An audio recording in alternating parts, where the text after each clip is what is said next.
तो हेलो दोस्तों, स्वागत है आप सभी का आज के नए वीडियो में। तो आज की हमारी बातचीत का विषय है सोलर एनर्जी। तो आज हम चर्चा करेंगे इससे जुड़े सवालों के लिए कि क्या होती है सोलर एनर्जी, क्यों इसका उपयोग किया गया और इसके क्या-क्या फायदे हैं। चलिए तो शुरू करते हैं। देखिए सोलर एनर्जी इसकी एक छोटी सी डेफिनेशन है। सबसे पहले मैं आपको बता दूं, आपने सोलर पावर प्लांट का नाम सुना होगा या फिर वो नहीं तो आप लोगों ने अपने गांव में अपने शहर में किसी ना किसी के घर पर या फिर किसी सरकारी ऑफिस के ऊपर एक छोटी सी नीले कलर की प्लेट देखी होगी। वो बहुत बड़ी भी होती है। उन्हें कहते हैं हम क्या, सोलर प्लेट। तो वो प्लेटें क्या करती हैं, जब सूर्य की किरणें उन पर पड़ती हैं तो वो सूर्य की ऊर्जा को, सूर्य की शक्ति को किसमें कन्वर्ट करती हैं, वो सूर्य की ऊर्जा को कन्वर्ट कर देती हैं इलेक्ट्रिसिटी पावर में। यानी सूर्य की सोलर पावर को कन्वर्ट कर देती हैं इलेक्ट्रिसिटी पावर में। ठीक है ना। तो ये होता है उन सोलर प्लेटों का काम। अब हम बात करते हैं हमें इनकी जरूरत पड़ी क्यों। जब हमारे पास ऑलरेडी बिजली आ रही थी, अच्छी खासी आ रही थी, अच्छा उपयोग चल रहा था बिजली से, तो फिर हमें सोलर पावर प्लांट की जरूरत क्यों पड़ी और सूर्य से ऊर्जा बनाने की जरूरत क्यों पड़ी। देखिए इसके लिए हम डीप में बात नहीं करेंगे ज्यादा, बस मैं आपको बेसिक बेसिक सा थोड़ा समझा देता हूँ। और इसके लिए जब गहराई से बात करेंगे, इसकी एक एक पॉइंट को समझेंगे, तो उसके लिए मैं अलग से एक वीडियो बना दूंगा। ठीक है। तो अब हम बात करते हैं इसकी कि हमें इसकी जरूरत क्यों पड़ी।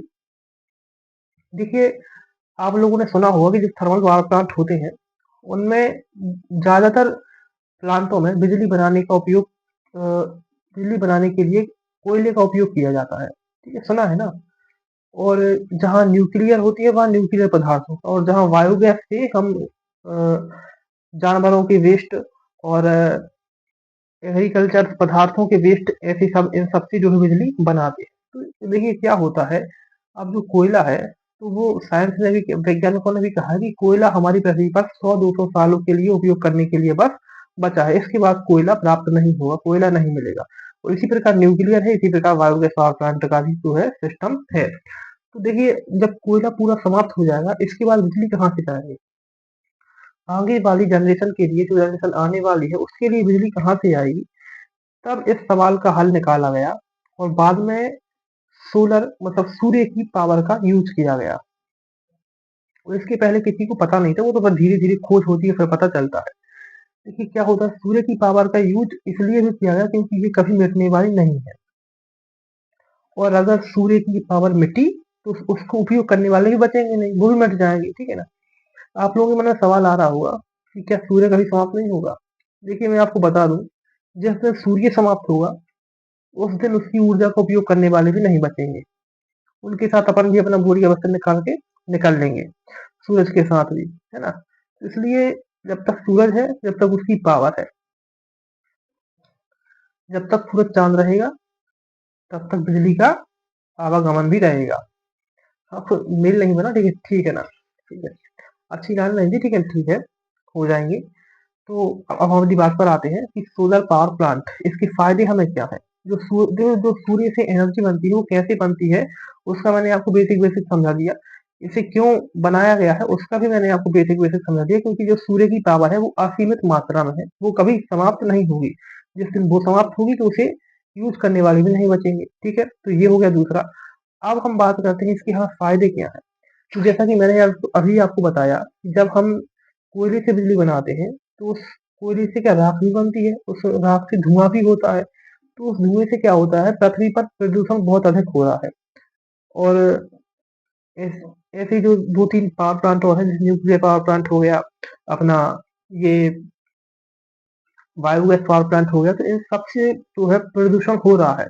मतलब 5% फायदा है और 95% इनसे प्रदूषण भी होता है। और अगर हम बात करें अपने सूर्य की, तो सूर्य में क्या होता है, 95% बिजली हमें मिलती है और 5% प्रदूषण होता है। देखिए प्रदूषण तो हर चीज में होता है, किसी भी चीज में 100% इफिशियंसी नहीं होती है, कोई भी चीज 100% अच्छी नहीं होती है। अब मैं यहाँ पर सूर्य की बात नहीं कर रहा हूँ, मैं कर रहा हूँ सोलर प्लेट की बात। क्योंकि उस प्लेट को बनाने के लिए भी कुछ ना कुछ प्रदूषण, बनाने के बाद कुछ ना कुछ प्रदूषण होता है। प्लेट बनेगी और ऐसी कई प्लेटें बनेगी, और जो प्लेट खराब हो जाएगी वो भी वेस्ट में जाएगी, तो उससे प्रदूषण तो थोड़ा बहुत होगा। लेकिन हाँ, उससे प्रदूषण होता है कितना 5%, बाकी 95% वो फ़ायदेमंद है। और इसी प्रकार आपने सुना होगा एक होता है विंड पावर प्लांट मतलब पवन चक्की। पवन चक्की में भी क्या होता है 95% अच्छा है लेकिन 5% प्रदूषण उसमें भी होता है। तो हर चीज़ में 100% एफिशिएंसी नहीं होती है, कुछ ना कुछ उसमें भी नुकसान होता है। लेकिन बाकी सब की अगर तुलना में हम बात करें तो ये ज़्यादा बेहतर है हमारी पृथ्वी के लिए, क्योंकि इससे ज़्यादा प्रदूषण नहीं होता है। कौन? सोलर पावर प्लांट, जो हमें सूर्य से ऊर्जा प्राप्त होती है, मैं उसकी बात कर रहा हूँ अभी। ठीक है ना? तो यहाँ इस वीडियो को हमने जाना कि सूर्य की पावर सौर ऊर्जा क्या होती है और इसे क्यों बनाया गया है और इसके क्या-क्या फ़ायदे हैं और इसमें कितनी हमें ऊर्जा मिलती है, कितना प्रदूषण होता है, तो वो मैंने आपको बता दिया। अब इसकी अगली वीडियो में हम बात करेंगे कि सूर्य से पावर बनती कैसी है और इसमें कौन-कौन से पार्टों का यूज़ होता है और उस हर एक पार्ट के बारे में मैं आपको यहाँ पर जानकारी दूँगा। बिल्कुल डीप तरीके से सबके बारे में बताऊँगा, ठीक है? चलिए तो मिलते हैं अगली वीडियो में। अगर आप लोगों को वीडियो अच्छा लगा हो, तो वीडियो को लाइक, कमेंट, शेयर, सब्सक्राइब ज़रूर करें और इसी प्रकार के आगे और वीडियो देखते रहें। तब तक के लिए धन्यवाद।